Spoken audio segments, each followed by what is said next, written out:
You read me correctly, you Rudy Poo. So I have 4. So look, let's just call it what it is. We're midway through the season.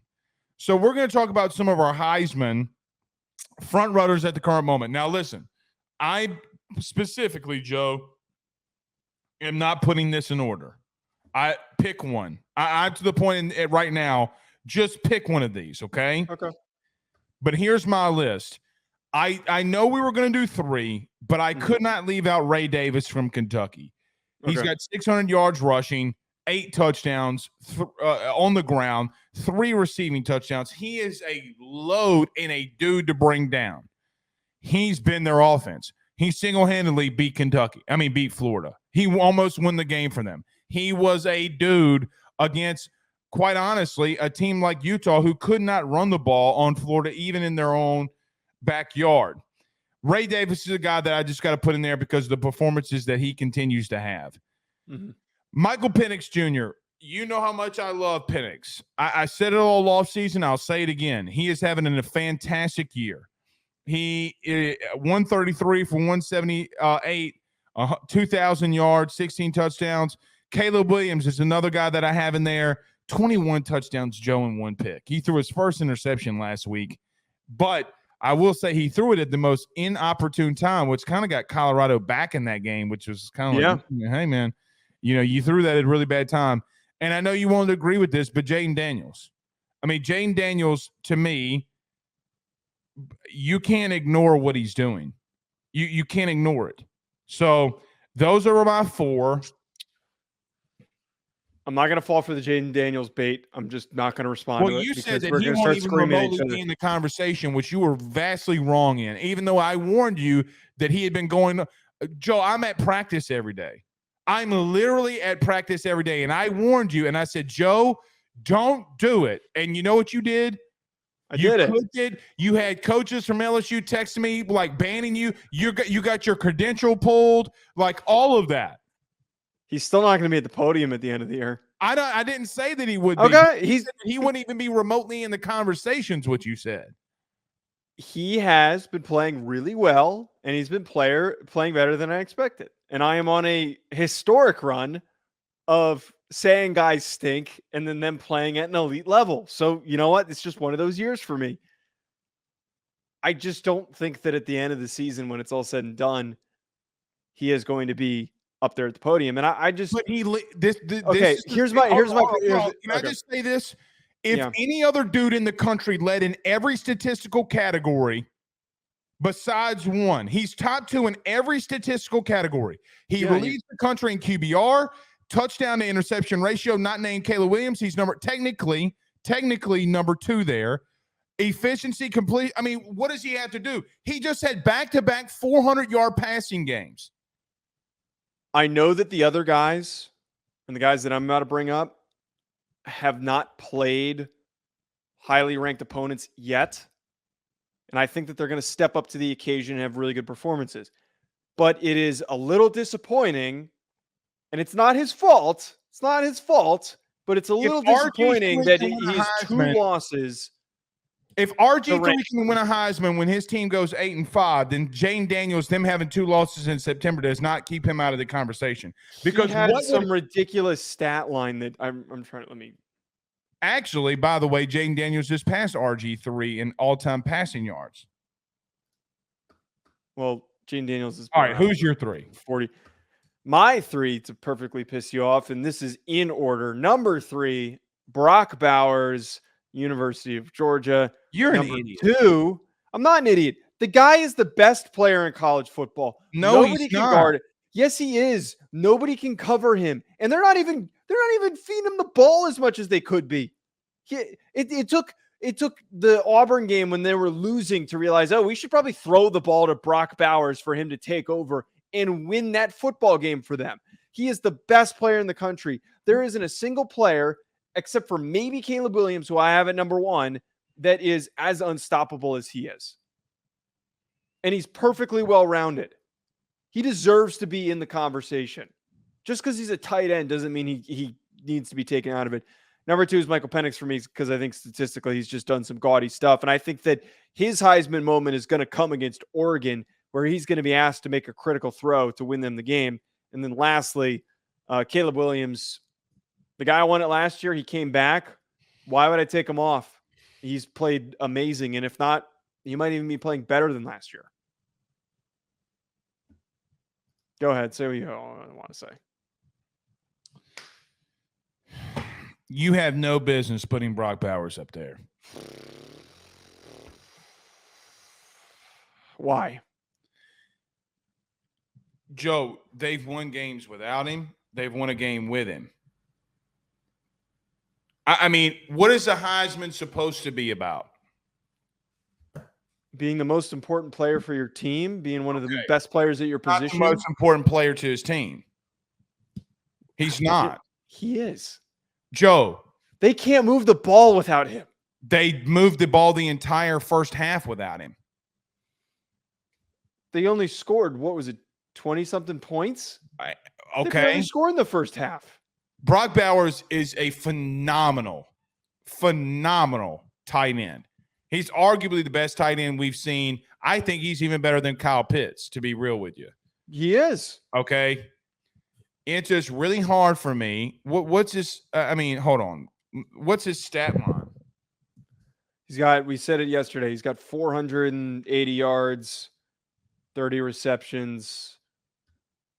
I want to say 5 touchdowns.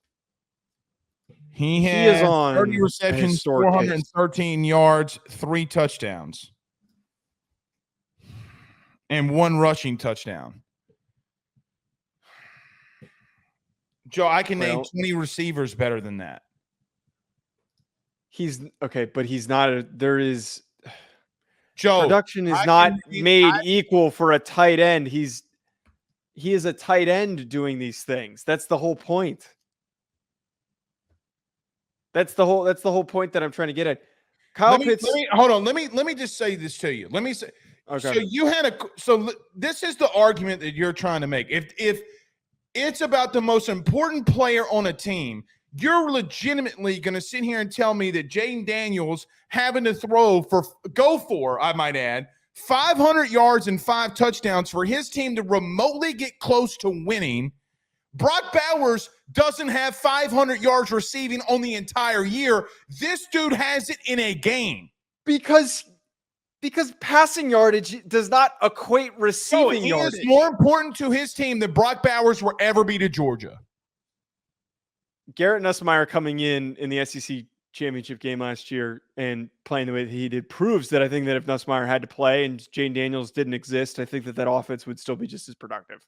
But he's not playing. He's also got multiple 5-star receivers. He has more yards. No, he doesn't. Malik Neighbors was a 3-star. Okay, first-round pick. He's going to be a first-round pick. Did you know who Brian Thomas Jr. was before the season started? No, you didn't. No, you didn't. No, I didn't. I'm not he leads the country in touchdowns. Jayden Daneils has been great. I just think that his impact has been on. Like he's played. I have conceded that he has made some amazing throws, and he has kept them in the game. It's not just the throws, Joe. He had a 55-yard run that got him back into the. He had more yards, total yards, in one game than Brock Bowers has in the entire season. If you want to talk about importance, you need to take whatever glasses that you have off. He had to score 4. He had to accumulate 35 points for his team to remotely win. I am hung up on his performance against Florida State. And I know that wasn't all on him. You're so full of shit. What do you mean? There was a game that Brock Bowers had 2 catches. You want to talk about performances in a game? Okay. Because they're not effectively scheming him the ball. They're not. But my whole point, my whole fucking point is that Brock Bowers has been all of their offensive production. No one on that team has been producing anything. His defense gave up 700 yards, and he still almost kicked that ass. Just because that Jayden Daneils has to throw the ball as many times as he does, there are plenty of quarterbacks in the history of college football that have inflated passing stats. So does Caleb Williams. He's fucking playing Rudy Putek every week. The things that Caleb Williams is doing is much more impressive. Bullshit. Caleb Williams, the ranked opponents that he played last week, and not first-year coaches, what happened? What happened? He lost every fucking one of them. Every fucking one of them. And y'all still, your Heisman voters, y'all ran out there and voted for his ass. He lost every ranked game against a team without a first-year head coach. He didn't win shit. And you voted for him because he looked like Mahomes. That's why you voted for him. But then a guy loses because his defense gives up 700 yards. They look abysmal, and you want to have the audacity to put Brock Bowers in here like a dummy. It's not a dummy. The guy is the most important player for the second best team in the country. Stetson Bennett made it on the podium last year because of his performance on the best team in the country. He's the quarterback. He accumulated 4,500 yards. What are you talking about? Listen, look, all you're doing this off of is his numbers. Just because he's throwing the ball, he has to throw the ball on every single play, okay, and he has to do. Here's something without numbers. When Ohio State almost won, he threw to Brock Bowers one time. One time. He threw the receivers and won the game for them. That was last year. We're talking about this year. Stetson Bennett was on the podium last year. I'm just bringing up the fact that why would I include somebody that is on a team with 2 losses that has, just because he's been throwing the ball, attempting more passing attempts than everybody else? Because here's the truth. Michael Penix hasn't played a schedule worth of fucking, you know it. I'm more impressed by what Michael Penix has done than Jayden Daneils.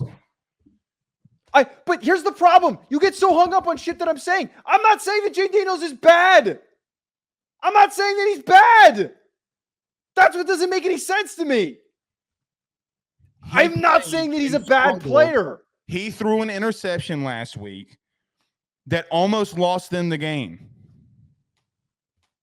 Michael Penix threw a pick last week that could have lost them the game. Okay. If you cannot separate yourself from Arizona with a backup quarterback, then you don't. Well, I hate to do this. What? We do gotta go. Whatever. I shouldn't have taken the bait. I knew that was going to happen. I love you. He's not going to be at the podium at the end of the year. And I'm going to keep saying it. Just because he's not at the podium doesn't mean he doesn't deserve a vote. I didn't say that. I didn't say that he doesn't deserve a vote. I just don't think he's top 3 right now. What if they win out? Then what? Then I'll change there's a fair point. We'll change my opinion.